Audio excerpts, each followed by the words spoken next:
जय जगन्नाथ शुभ सकाळ। आज हूँ 30 डिसेम्बर। चलते जाना आज सकाळ टिकनिक खबर। ता पूर्व भिडियोटी भल लगे दयाक लाइक करी आम चैनल को नुआ दयाक टिके सब्सक्राइब कर दिंतु। श्रीमंदिर गुम्मुट रूपा छाउणी कार्य आरंभ।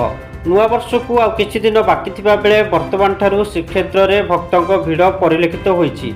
तेबे आज ठारू श्रीमंदिर सिंहद्वार गुम्मुट पतितपावन निकट मणिबंधर रूपा छाउणी कार्य आरंभ होईछि। ଏହି କାର୍ଯ୍ୟ ନେଇ ଶ୍ରୀମନ୍ଦିର ପ୍ରଶାସନ ଓ ଶ୍ରୀମନ୍ଦିର ପରିଚାଳନା କମିଟି ପକ୍ଷରୁ ପୂର୍ବ ନିଷ୍ପତ୍ତି ହୋଇଥିଲା। ଏହା ଅନୁଯାୟୀ କାର୍ଯ୍ୟ ଆରମ୍ଭ କରାଯାଇଛି। ତେବେ ପୂର୍ବରୁ ଶ୍ରୀମନ୍ଦିର ଭିତରେ 7 ଗୋଟି ଦ୍ୱାରା କବାଟର ରୂପା ଛାଉଣି କାର୍ଯ୍ୟ କରାଯାଇଛି। ସେହିପରି ସିଂହଦ୍ୱାର କବାଟରେ ମଧ୍ୟ ରୂପ ଛାଉଣି କାର୍ଯ୍ୟ କରାଯାଉଛି। ବର୍ତ୍ତମାନ ସିଂହଦ୍ୱାର ଗୁମ୍ମୁଟ ପତିତପାବନ ନିକଟ ଥିବା ମଣିବନ୍ଧରେ ରୂପା ଛାଉଣିର କାର୍ଯ୍ୟ କରାଯାଇଛି। ଚାଲନ୍ତୁ ଜାଣିବା ପରବର୍ତ୍ତୀ ଖବର। ଚାଷୀଙ୍କୁ ଭେଟିଲେ ମୁଖ୍ୟମନ୍ତ୍ରୀ ମୋହନ ଚରଣ ମାଝୀ। ଲଗାଣ ବର୍ଷାରେ ଫସଲ କ୍ଷୟକ୍ଷତି ସମୀକ୍ଷା କରିବାକୁ ଗ୍ରାଉଣ୍ଡ ଜିରୋରେ ମୁଖ୍ୟମନ୍ତ୍ରୀ ମୋହନ ଚରଣ ମାଝୀ ବିଲକୁ ଓହ୍ଲାଇ ଚାଷୀଙ୍କ ସହ ସିଧାସଳଖ ଆଲୋଚନା କରିଛନ୍ତି ମୁଖ୍ୟମନ୍ତ୍ରୀ। ବର୍ଷାରେ ବ୍ୟାପକ ଧାନ ଫସଲ ନଷ୍ଟ ହୋଇଥିବା ବେଳେ ଗ୍ରାଉଣ୍ଡ ଜିରୋରେ ଚାଷୀମାନଙ୍କ ସହ ଜମିକୁ ଯାଇ ସ୍ଥିତି ପରିଖିଛନ୍ତି ମୁଖ୍ୟମନ୍ତ୍ରୀ। ମୋହନଙ୍କ ସହ ରାଜସ୍ୱ ମନ୍ତ୍ରୀ ସୁରେଶ ପୂଜାରୀ ମଧ୍ୟ ଉପସ୍ଥିତ ଥିଲେ। ଅଦିନିଆ ବର୍ଷାରେ ଜିଲ୍ଲାର ଗୋସାଣୀ ବ୍ଲକରେ ସର୍ବାଧିକ କ୍ଷତିଗ୍ରସ୍ତ ହୋଇଥିବା ବେଳେ ସେହି ଅଞ୍ଚଳରେ ବୁଲି ଦେଖିବା ସହ ଚାଷୀଙ୍କ ସହ ଆଲୋଚନା କରିଛନ୍ତି ମୁଖ୍ୟମନ୍ତ୍ରୀ ମୋହନ ଚରଣ ମାଝୀ। ଏହା ପୂର୍ବରୁ ରବିବାର ମୁଖ୍ୟମନ୍ତ୍ରୀ ହେଲିକପ୍ଟରରେ ରଣପୁର ଜେଲ୍ ଛକ ପଡ଼ିଆରେ ଅବତରଣ କରି ସିଧାସଳଖ ଚାଷୀମାନଙ୍କ ସହ କଥାବାର୍ତ୍ତା କରି ସ୍ଥିତି ଅନୁଧ୍ୟାନ କରିଥିଲେ। ମୁଖ୍ୟମନ୍ତ୍ରୀଙ୍କ ସହ ବାଚସ୍ପତି ତଥା ରଣପୁର ବିଧାୟିକା ସୁରମା ପାଢ଼ୀ ଓ ରାଜସ୍ୱ ଓ ବିପର୍ଯ୍ୟୟ ପରିଚାଳନା ମନ୍ତ୍ରୀ ସୁରେଶ ପୂଜାରୀ ଉପସ୍ଥିତ ଥିଲେ। ଚାଲନ୍ତୁ ଜାଣିବା ପରବର୍ତ୍ତୀ ଖବର। ନନ୍ଦନକାନନରେ ଜନ୍ମ ହେଲା ସିମ୍ପାଜି ଶାବକ। ନୂଆବର୍ଷକୁ ନେଇ ସମସ୍ତଙ୍କ ମଧ୍ୟରେ ଉତ୍ସାହ ଭରି ରହିଥିବା ବେଳେ ବର୍ଷର ଶେଷ ମୁହୂର୍ତ୍ତରେ ଜୀବଜନ୍ତୁ ପ୍ରେମୀଙ୍କ ପାଇଁ ରବିବାର ଆସିଛି ଏକ ଖୁସି ଖବର। ଭୁବନେଶ୍ୱର ବାରଙ୍ଗ ସ୍ଥିତ ନନ୍ଦନକାନନ ପ୍ରାଣୀ ଉଦ୍ୟାନରେ ଏକ ଶାବକକୁ ଜନ୍ମ ଦେଇଛି ମା ସିମ୍ପାଜି। ଫଳରେ ନନ୍ଦନକାନନରେ ସିମ୍ପାଜିଙ୍କ ସଂଖ୍ୟା 8କୁ ବୃଦ୍ଧି ପାଇଛି। ବର୍ତ୍ତମାନ ମା ଏବଂ ଛୁଆକୁ ଅଲଗା ରଖାଯାଇଛି। ଏପରିକି ଏକ ଡାକ୍ତରୀ ଟିମ୍ଙ୍କ ତତ୍ତ୍ୱାବଧାନରେ ମା ଏବଂ ଛୁଆକୁ ଯତ୍ନ ନିଆଯାଉଥିବା ସୂଚନା ମିଳିଛି। ସୂଚନାଯୋଗ୍ୟ ନନ୍ଦନକାନନ ପ୍ରାଣୀ ଉଦ୍ୟାନକୁ 1994ରେ ସିଙ୍ଗାପୁରରୁ ଏକ ମାଇ ଏବଂ ଅଣ୍ଡିରା ସିମ୍ପାଜି ଅଣାଯାଇଥିଲା। 2011ରେ ସେମାନେ 2ଟି ଶାବକ ଜନ୍ମ ଦେଇଥିଲେ। ଚାଲନ୍ତୁ ଜାଣିବା ପରବର୍ତ୍ତୀ ଖବର। ଖୋର୍ଦ୍ଧାରେ ପୁଣି ଆରମ୍ଭ ହେଲା ଜବରଦଖଲ ଉଚ୍ଛେଦ। ଖୋର୍ଦ୍ଧା ସହରରେ ଜବରଦଖଲ ଉଚ୍ଛେଦ କରୁଛି ଜିଲ୍ଲା ପ୍ରଶାସନ। ମାରୱାଡ଼ି ପଟ୍ଟିରୁ ସରକାରୀ ଜମିରେ ଥିବା ଦୋକାନ ଉଚ୍ଛେଦ କରାଯାଉଛି। 2 ପ୍ଲାଟୁନ ପୋଲିସ ଉପସ୍ଥିତିରେ ବୁଲଡୋଜର ଲଗାଇ ଉଚ୍ଛେଦ ଚାଲିଛି। 40ରୁ ଅଧିକ ଦୋକାନକୁ ଉଚ୍ଛେଦ କଲାଣି ପ୍ରଶାସନ। ବ୍ୟବସାୟୀ ସଂଘର ନିବେଦନ ପରେ କିଛି ଦିନ ପାଇଁ କ୍ୟାବିନ୍ ଉଚ୍ଛେଦକୁ ବନ୍ଦ ରଖାଯାଇଥିଲା। ହେଲେ ଆଜି ପ୍ରଶାସନ ପକ୍ଷରୁ ଆରମ୍ଭ ହୋଇଛି ଉଚ୍ଛେଦ ପ୍ରକ୍ରିୟା।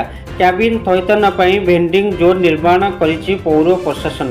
ତେବେ ଏହି ଭେଣ୍ଡିଂ ଜୋନ୍କୁ ନ ଯିବାକୁ ଜିଦ୍ ଧରିଛନ୍ତି ବ୍ୟବସାୟୀ। କୌଣସି ଅପ୍ରତୀକର ସ୍ଥିତି ଉପୁଜିବା ଆଶଙ୍କାରେ 6 ପ୍ଲାଟୁନ ଫୋର୍ସ ମୁତୟନ କରାଯାଇଛି। ଉପଜିଲ୍ଲାପାଳ ଓ ତହସିଲଦାରଙ୍କ ସମେତ ବରିଷ୍ଠ ଅଧିକାରୀ ଏଠାରେ ଉପସ୍ଥିତ ଥିଲେ। ଚାଲନ୍ତୁ ଜାଣିବା ପରବର୍ତ୍ତୀ ଖବର। 31 ତାରିଖରେ ଜିଲ୍ଲା ବୁଲିବେ ନବୀନ ପଟ୍ଟନାୟକ। ପଚାରି ବୁଝିବେ ଉଜୁଡା କ୍ଷେତ୍ର ହାଲ। ଅଦିନିଆ ବର୍ଷ କ୍ଷୟକ୍ଷତି ଆକଳନ ପାଇଁ ନବୀନ ବୁଲିବେ ଜିଲ୍ଲା। ଏହାକୁ ନେଇ ଆସନ୍ତା 31 ତାରିଖରୁ ଜିଲ୍ଲା ବୁଲିବେ ବିରୋଧୀ ଦଳ ନେତା ନବୀନ ପଟ୍ଟନାୟକ। ଆସନ୍ତା 31 ତାରିଖରେ ନବୀନ 4 ଜିଲ୍ଲା ଗସ୍ତ କରିବେ। ସେଗୁଡ଼ିକ ହେଲା ପୁରୀ, କଟକ, କେନ୍ଦ୍ରାପଡ଼ା, ଜଗତସିଂହପୁର ଗସ୍ତ କରି କ୍ଷତିଗ୍ରସ୍ତ ଚାଷ ଜମି ବୁଲି ଦେଖିବେ ବିରୋଧୀ ଦଳ ନେତା। ଆଜି ଅର୍ଥାତ୍ 30 ତାରିଖରେ ନବୀନ ଗଞ୍ଜାମ ଜିଲ୍ଲା ଯିବାର ସମ୍ଭାବନା କାର୍ଯ୍ୟକ୍ରମ ରହିଛି।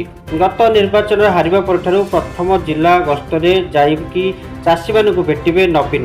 ଗଞ୍ଜାମ ଜିଲ୍ଲାର କବିସୂର୍ଯ୍ୟନଗର, ଆସିକା ଓ ହିଞ୍ଜିଲ ନିର୍ବାଚନ ମଣ୍ଡଳୀ ଗସ୍ତ କରିବେ ନବୀନ ପଟ୍ଟନାୟକ। ଚାଲନ୍ତୁ ଜାଣିବା ପରବର୍ତ୍ତୀ ଖବର। ସାରା ଓଡ଼ିଶାରେ ସିଧା ପ୍ରସାରଣ ହେବ ଧନୁଯାତ୍ରା। ସବୁ ଜିଲ୍ଲାରେ LED ମାଧ୍ୟମରେ ଦେଖିବେ ରାଜ୍ୟବାସୀ। ଧନୁଯାତ୍ରାର ବହୁଳ ପ୍ରଚାର ପ୍ରସାର ତଥା ଜାତୀୟ ଏବଂ ଅନ୍ତର୍ଜାତୀୟ ମାନ୍ୟତା ପାଇଁ ସରକାର ଅନେକ ଗୁରୁତ୍ୱପୂର୍ଣ୍ଣ ନିଷ୍ପତ୍ତି ନେଉଥିବା କହି କିଛି ଏପରି ଘୋଷଣା କରିଛନ୍ତି ସଂସ୍କୃତି ମନ୍ତ୍ରୀ ସୂର୍ଯ୍ୟବଂଶୀ ସୁରଜ। ଏହା ସହିତ 2025 ଧନୁଯାତ୍ରା ପାଇଁ ଅନୁଦାନ ରାଶିକୁ 1 କୋଟି ଯାଏ ବୃଦ୍ଧି କରାଯିବ ନେଇ ସୂଚନା ଦେଇଛନ୍ତି। ଏନେଇ ମନ୍ତ୍ରୀ କହିଛନ୍ତି ଏଥର ଐତିହାସିକ ବରଗଡ଼ ଧନୁଯାତ୍ରା ଓଡ଼ିଆ ଅସ୍ମିତାର ପରିଚୟ ହେବ। ପ୍ରତ୍ୟେକଙ୍କୁ 10,000 ଲେଖାଏଁ ଦିଆଯିବ ବୋଲି କହିଛନ୍ତି ମନ୍ତ୍ରୀ। ଯେଉଁମାନେ ଭଲ କଳାକାର ସେମାନଙ୍କୁ ଚିହ୍ନଟ କରି 10,000 ଟଙ୍କା ଦେବା ପାଇଁ ଘୋଷଣା କରିଛନ୍ତି ସଂସ୍କୃତି ମନ୍ତ୍ରୀ ସୂର୍ଯ୍ୟବଂଶୀ ସୁରଜ। ଚାଲୁ ଜାଣିବା ପରବର୍ତ୍ତୀ ଖବର। ମଦ ବୋତଲ ପିଛା ବଢ଼ିବ 10 ଟଙ୍କା। ବଢ଼ିବ ମଦ ଦର। ମଦ ଦର ବୋତଲ ବୃଦ୍ଧି ହେବା ନେଇ ସୂଚନା ଦେଇଛନ୍ତି ଅବକାରୀ ମନ୍ତ୍ରୀ। ବିୟର ବୋତଲ ଓ କେନ୍ ପିଛା 10 ଟଙ୍କା ବଢ଼ିବ। ନୂଆ ବର୍ଷରୁ ଏହି ରେଟ୍ ବଢ଼ିବ। ମଦରୁ କିଛି ଅଧିକ ଟଙ୍କା ପାଇବାକୁ ସରକାର ଲକ୍ଷ୍ୟ ରଖିଥିବା ବେଳେ କିଛି ଏମିତି ପଦକ୍ଷେପ ନେବାକୁ ଯାଉଛନ୍ତି ରାଜ୍ୟ ସରକାର। ବିଦେଶୀ ମଦ ଅପେକ୍ଷା ବିୟର ଓ କେନ୍ର ଚାହିଦା ବଢ଼ୁଥିବା ବେଳେ ମଦ ନିଗମ ପାଖରେ 9 ଲକ୍ଷ ବିୟର ପେଟି ରହିଛି। ରେଟ୍ ବଢ଼ିଲେ ଏଥିରୁ ପାଖାପାଖି ସରକାର 90 କୋଟି ଟଙ୍କା ସରକାର ପାଇବେ। ତେବେ ସେପ୍ଟେମ୍ବର ମାସରେ ବିୟର ଦର 10 ଟଙ୍କା ବଢ଼ିଥିଲା। ତେବେ ଏବେ ପୁଣି ପ୍ରାଇସ୍ ଫିକ୍ସନ କମିଟିର ମିଟିଂରେ ନିଷ୍ପତ୍ତି ନିଆଯାଇ ପ୍ରସ୍ତାବ ଦିଆଯାଇଛି ବୋଲି ମନ୍ତ୍ରୀ କହିଛନ୍ତି। ଏନେଇ ସରକାର ଖୁବ୍ ଶୀଘ୍ର ବିଚାର କରିବେ।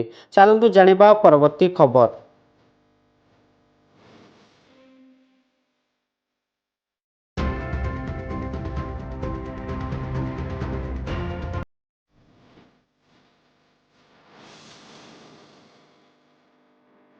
କଲେଜ ଡିନ୍ ଓ ଅଧ୍ୟକ୍ଷଙ୍କ କାର୍ଯ୍ୟାଳୟ ପକ୍ଷରୁ ଏନେଇ ନିର୍ଦ୍ଦେଶ ଜାରି ହୋଇଛି। ଏହି ଘଟଣାରେ ଜଣେ ଦ୍ୱିତୀୟ ବର୍ଷ ପିଜି ଡାକ୍ତର ଛାତ୍ରଙ୍କୁ ମଧ୍ୟ 6 ମାସ ପାଇଁ ହଷ୍ଟେଲରୁ ବାହାର ଯିବା ପାଇଁ ନିର୍ଦ୍ଦେଶ ଦିଆଯାଇଛି। ଗତ ଡିସେମ୍ବର 23 ତାରିଖରେ ମେଡିକାଲ କଲେଜ କାଉନସିଲର ବୈଠକରେ ହୋଇଥିବା ନିଷ୍ପତ୍ତି ଓ director of medical education and ଟ୍ରେନିଂଙ୍କ ନିର୍ଦ୍ଦେଶ କ୍ରମେ ଏହି କାର୍ଯ୍ୟାନୁଷ୍ଠାନ ଗ୍ରହଣ କରାଯାଇଛି। ସେହିପରି ଯେଉଁ ଡାକ୍ତରଙ୍କ ବିରୁଦ୍ଧରେ କାର୍ଯ୍ୟାନୁଷ୍ଠାନ ଗ୍ରହଣ କରାଯାଇଛି ସେମାନଙ୍କୁ 2 ଦିନ ଭିତରେ ହଷ୍ଟେଲ ଖାଲି କରିବାକୁ ନିର୍ଦ୍ଦେଶ ଦିଆଯାଇଛି। ଚାଲନ୍ତୁ ଜାଣିବା ପରବର୍ତ୍ତୀ ଖବର। ରାଜଧାନୀରେ ନକଲି ବାବାଙ୍କ ଉପଦ୍ରବ। ରାଜଧାନୀରେ ଘରେ ପଶି ଲୁଟ୍ ଉଦ୍ୟମ। ମୈତ୍ରୀ ବିହାର ଥାନାରେ 4 ଭଣ୍ଡ ବାବାଙ୍କୁ ଅଟକ ରଖିଛି ପୋଲିସ। ସକାଳୁ ସକାଳୁ ଘର ଘର ବୁଲି ଲୁଟ୍ ଉଦ୍ୟମ କରୁଥିଲେ ବାବା। ତେବେ 4 ଜଣଙ୍କ ବେଶ ପୋଷାକ, କଥାବାର୍ତ୍ତା ଓ ଚାଲିଚଳନରୁ ସନ୍ଦେହ ହୋଇଥିଲା। ସ୍ଥାନୀୟ ଲୋକେ ପୋଲିସକୁ ଖବର ଦେଇଥିଲେ। ପୋଲିସ 4 ଜଣ ବାବାଙ୍କ ବେଶଧାରୀ ବ୍ୟକ୍ତିଙ୍କୁ ଉଠାଇ ନେଇ ପଚରା ଉଚରା କରୁଛି। ସେମାନେ ରାଜସ୍ଥାନରୁ ଆସିଥିବା ଜାଣିବାକୁ ପାଇଛି ପୋଲିସ। ଏମାନଙ୍କ କ୍ରିମିନାଲ ବ୍ୟାକଗ୍ରାଉଣ୍ଡ ଚେକ୍ କରୁଛି ପୋଲିସ। ଅଧିକ ଗୁରୁତ୍ୱପୂର୍ଣ୍ଣ ଖବର ପଢ଼ିବା ପାଇଁ ଆମ ଚ୍ୟାନେଲକୁ ନିହାତି ଭାବେ ଟିକେ ସବସ୍କ୍ରାଇବ୍ କରିଦିଅନ୍ତୁ। ଚାଲନ୍ତୁ ଜାଣିବା ପରବର୍ତ୍ତୀ ଖବର। 1ରୁ ବଢ଼ିବ ଶୀତ। ନୂଆବର୍ଷରୁ ବଢ଼ିବ ଶୀତ। ଉପକୂଳ ଓଡ଼ିଶା ସମେତ ଆଭ୍ୟନ୍ତରୀଣ ଓଡ଼ିଶାରେ ଶୀତ ବଢ଼ିବ ବୋଲି ପୂର୍ବାନୁମାନ କରିଛି ଆଞ୍ଚଳିକ ପାଣିପାଗ ବିଭାଗ କେନ୍ଦ୍ର। ଆସନ୍ତା 2 ଦିନ ପର୍ଯ୍ୟନ୍ତ ରାତି ତାପମାତ୍ରାରେ କୌଣସି ପରିବର୍ତ୍ତନ ହେବାର ସମ୍ଭାବନା ନଥିବା ବେଳେ ପରେ 2ରୁ 4 ଡିଗ୍ରୀ ପର୍ଯ୍ୟନ୍ତ ତାପମାତ୍ରା କମିବା ନେଇ ପୂର୍ବାନୁମାନ କରାଯାଇଛି। ପ୍ରବଳ ଜାଡ଼ ସହ ଘନ କୁହୁଡ଼ି କରିବ ଅସ୍ତବ୍ୟସ୍ତ। ସେପଟେ ଆସନ୍ତାକାଲି ପର୍ଯ୍ୟନ୍ତ ରାଜ୍ୟରେ ପଶ୍ଚିମ ଝଡ଼ର ପ୍ରଭାବ ରହିବ। 24 ଘଣ୍ଟା ମଧ୍ୟରେ ନବରଙ୍ଗପୁର, ବଲାଙ୍ଗୀର, ବରଗଡ଼, ଯାଜପୁର, ଝାରସୁଗୁଡ଼ା, ସୁନ୍ଦରଗଡ଼, କଳାହାଣ୍ଡି, ମୟୂରଭଞ୍ଜ, କେନ୍ଦୁଝର, ସମ୍ବଲପୁର ଓ ନୂଆପଡ଼ାରେ ହାଲୁକା ବର୍ଷା ହେବାର ସମ୍ଭାବନା ରହିଛି। 31 ତାରିଖରୁ ଆଭ୍ୟନ୍ତରୀଣ ଓଡ଼ିଶାର କଳାହାଣ୍ଡି, କନ୍ଧମାଳ, ସମ୍ବଲପୁର, ବରଗଡ଼, ସୁନ୍ଦରଗଡ଼ ସମେତ କିଛି ଜିଲ୍ଲାର ତାପମାତ୍ରା କମିବ। ପରେ ଉପକୂଳ ଓଡ଼ିଶାର ଅଧିକାଂଶ ଜିଲ୍ଲାରେ ତାପମାତ୍ରା କମିବା ନେଇ ଆକଳନ କରାଯାଇଛି। ଚାଲନ୍ତୁ ଜାଣିବା ପରବର୍ତ୍ତୀ ଖବର। ପୁରୀରେ ନୂଆ ବର୍ଷରେ ଭିଡ଼ ଲାଗି ରହିବ। ଜଗିବେ 90 ଅଧିକାରୀ, 60 ପ୍ଲାଟୁନ ଫୋର୍ସ। ଇଂରାଜୀ ନୂଆବର୍ଷର ଉଭୟ ଶ୍ରୀମନ୍ଦିର ଓ ବେଳାଭୂମିରେ ଲକ୍ଷାଧିକ ଭକ୍ତ ତଥା ପର୍ଯ୍ୟଟକଙ୍କ ସମାଗମ ହେବ। ଭିଡ଼କୁ ଦୃଷ୍ଟିରେ ରଖି ଜିଲ୍ଲା ପୋଲିସ ପକ୍ଷରୁ ବ୍ୟାପକ ପ୍ରସ୍ତୁତି ଆରମ୍ଭ ହୋଇଛି। ଶ୍ରୀମନ୍ଦିର ଭିତରେ ବାହାର ସହ ବିଭିନ୍ନ ପର୍ଯ୍ୟଟନ ସ୍ଥଳ ଉପରେ ବି ନଜର ରଖାଯାଇଛି। ଭିଡ଼ ନିୟନ୍ତ୍ରଣ ଓ ଟ୍ରାଫିକ୍ ପରିଚାଳନା ପାଇଁ ଜିଲ୍ଲାରେ 90 ଅଧିକାରୀଙ୍କ ସହ 60 ପ୍ଲାଟୁନ ଫୋର୍ସ ମୁତୟନ କରାଯିବ। ପୋଲିସ ଅଧିକାରୀଙ୍କ ସହ ଏହା ପୂର୍ବ ପ୍ରସ୍ତୁତି ସମ୍ପର୍କରେ ଆଲୋଚନା କରାଯାଇଛି। ଅପରପକ୍ଷରେ ପୁଣି ଥରେ ଜିଲ୍ଲା ପୁଲିସ ଓ ହୋଟେଲ ମାଲିକଙ୍କ ମଧ୍ୟରେ ବୈଠକ ଅନୁଷ୍ଠିତ ହୋଇଥିଲା ଗତକାଲି। ଯାତ୍ରୀଙ୍କ ସୁରକ୍ଷିତ ରହଣି ଓ ଅନ୍ୟାନ୍ୟ ବ୍ୟବସ୍ଥା ଉପରେ ଗୁରୁତ୍ୱ ଦିଆଯାଇଛି। ଚାଲନ୍ତୁ ଜାଣିବା ପରବର୍ତ୍ତୀ ଖବର।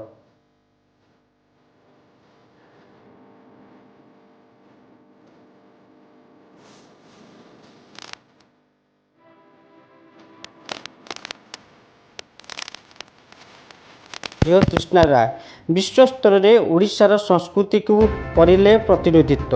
ଗତ ନଭେମ୍ବର 10 ତାରିଖରେ ଦକ୍ଷିଣ ଆଫ୍ରିକାରେ ଆୟୋଜିତ ସମ୍ମାନଜନକ ସୌନ୍ଦର୍ଯ୍ୟ ପ୍ରତିଯୋଗିତାରେ ଓଡ଼ିଶାର ତୃଷ୍ଣା ରାୟ ମିସ୍ ଟିନ୍ ୟୁନିଭର୍ସ 2024 ବିଜେତା ହୋଇଥିଲେ। ଏକ ସାକ୍ଷାତକାରରେ ତୃଷ୍ଣା ନିଜ ମୂଳ ସହ ଗଭୀର ସମ୍ପର୍କ ପ୍ରକାଶ କରିଛନ୍ତି। ଯାହା ହେଉନା କାହିଁକି ଓଡ଼ିଶାରେ ସବୁବେଳେ ମୋର ଅଂଶ ହେବାକୁ ଯାଇଛି। ଚାଲନ୍ତୁ ଜାଣିବା ଦର୍ଶକ ବନ୍ଧୁ ପରବର୍ତ୍ତୀ ଖବର। ଭାରତର ପୂର୍ବତନ ପ୍ରଧାନମନ୍ତ୍ରୀ ଡକ୍ଟର ମନମୋହନ ସିଂଙ୍କ ଅସ୍ଥି ରବିବାର ଦିଲ୍ଲୀରେ ଯମୁନା ନଦୀରେ ପ୍ରବାହିତ କରାଯାଇଛି। ଅସ୍ଥି ବିସର୍ଜନ ଲାଗି ଗୁରୁଦ୍ୱାର ପକ୍ଷରୁ ମଜନୁ କାଟିଲା ନିକଟରେ ଅନୁଷ୍ଠାନ କରାଯାଇଥିଲା। ଏହି କାର୍ଯ୍ୟକ୍ରମରେ ମନମୋହନ ସିଂଙ୍କ ପରିବାର ଲୋକ ଓ କିଛି ଶିଖ୍ ନେତା ଉପସ୍ଥିତ ଥିଲେ। ଶନିବାର ମନମୋହନ ସିଂଙ୍କ ଅନ୍ତିମ ସଂସ୍କାର ଦିଲ୍ଲୀ ନିଗମ ବେଧା ଘାଟରେ ପୂର୍ଣ୍ଣ ରାଷ୍ଟ୍ରୀୟ ମର୍ଯ୍ୟାଦା ସହ ଅନୁଷ୍ଠିତ ହୋଇଥିଲା। परंपरा अनुसार रविवार सिख परंपरा अनुसार तांको अस्थि विसर्जित होईछि। एथिपाई डॉक्टर मनोहर सिंह पत्नी गुरु शरण कौर और परिवार अन्य सदस्य निगम बौद्ध घाटरू चिता भस्म और अवशेष नहीं गुरुद्वार मजुनू काटिलारे पहुंची।